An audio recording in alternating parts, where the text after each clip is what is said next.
Day one is in the books.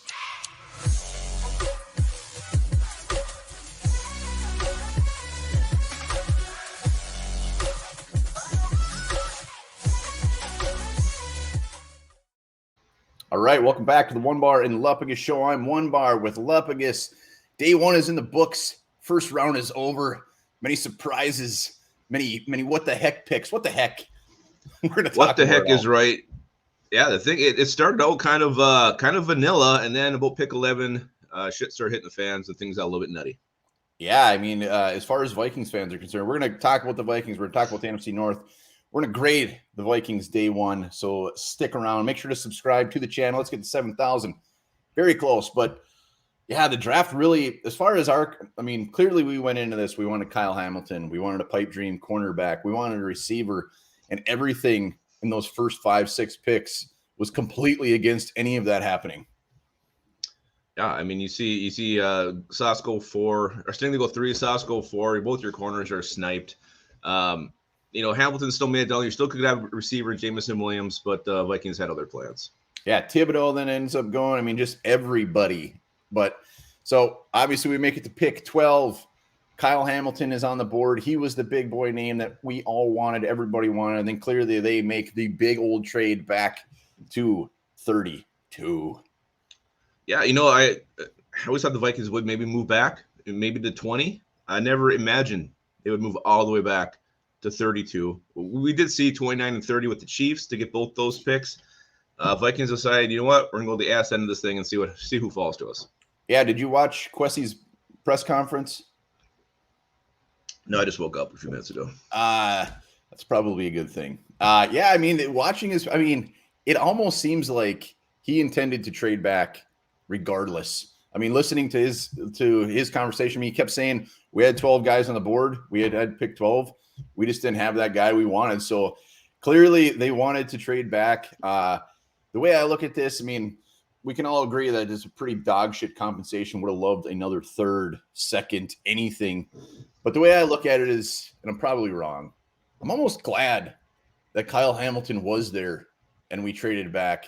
Because if he wasn't, it would have been like we're panicking. We're like, oh, my God. And all of a sudden they just moved back. So clearly they did not want anything to do with him, or they would have took him. What makes it worse is not just Kyle Hamilton. I mean, Jameson Williams was there, and you make the deal within the division, which now you're giving us Lions this explosive weapon that they can have right in the face twice a year.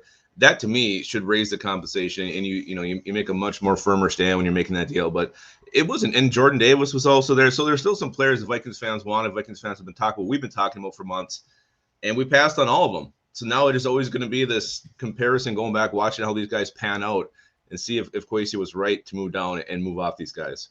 Yeah, I mean, like I said, it's just clear that they wanted nothing to do with them. I think leading up to the draft, everybody was saying this draft is so top heavy, top 15. Well, maybe in Kwesi's book, it was top 7.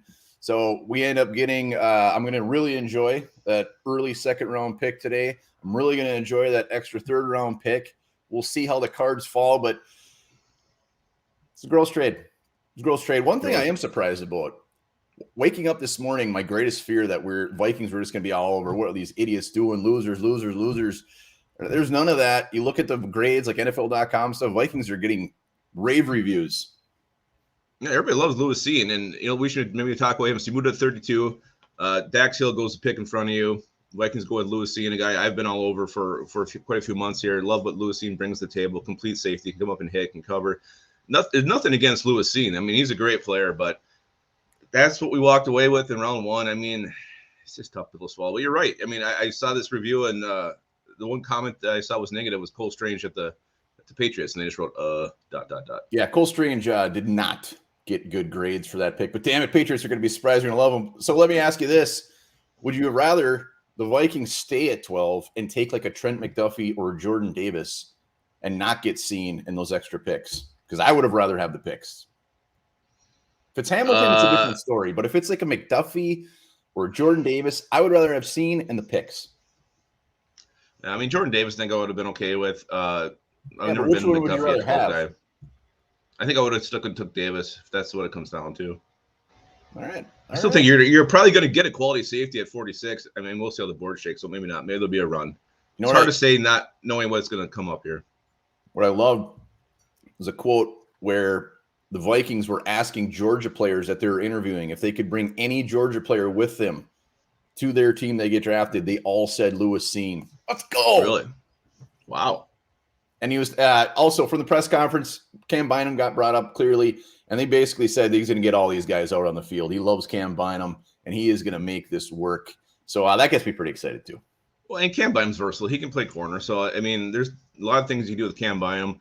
Put him in the nickel, have Lewis Cine and Harrison Smith as your safeties. That's a pretty damn nice looking secondary there. So, yeah, I think they'll make this work. That's what I like about this new coaching staff. Something that can be versatile with these players and move them around quite a bit. All right, well, we're going to give the Vikings a day one draft grade, but before we do, let's go. There was some what the hell picks and some guys that are definitely on the board that we're going to be talking about after this. We're going to do an episode targets for the Vikings at 34. But yeah, what was your biggest what the hell pick? Well, it was definitely Cole Strange at take him out. Take him out. Anybody but him. It was another one. I mean, Jermaine Johnson falling to what did he fall to 28, 26, whatever. 26 I mean, there was talk. All this, buzz before the draft, he's going to go top 5 picks, just fell. And I never really did hear a reason why. Did you? No, I didn't. I was getting a little nervous that the Vikings were going to take George Karlaftis. So I was glad when he went off the board. But I guess my biggest what the hell pick, John Dotson was pretty damn early. And also the Packers. Let's talk the NFC North. Yeah. Packers, I thought that was very gross.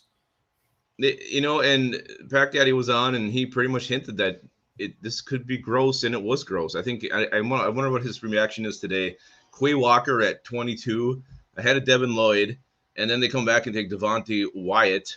Great player, but with character concerns. So, yeah, if I'm a Packers fan, I'm not happy this morning at all. I think the Bears had a better first round than the Packers. Oh, yeah. But then you go back and look at the Lions. Lions had a great day.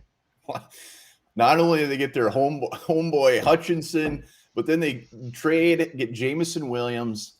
That is a beautiful, beautiful round one, courtesy of the Minnesota Vikings.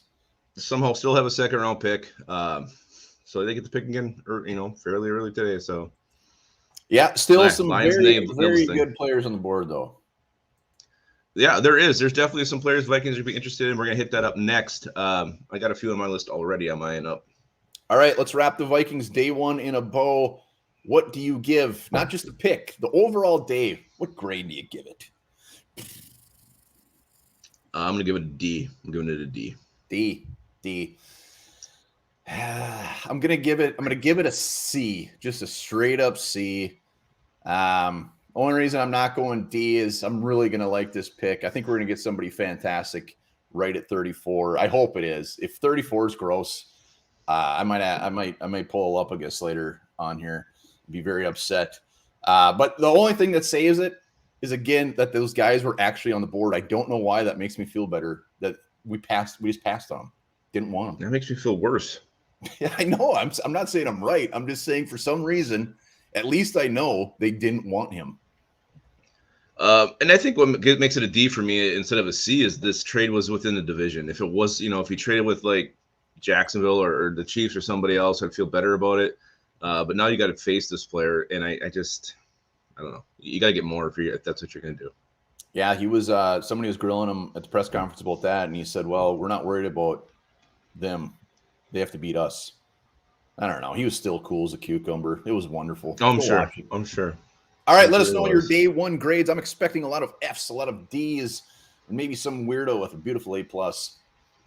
You never know. There's always that one guy, right? All right. So remember this when we're thinking about those grades.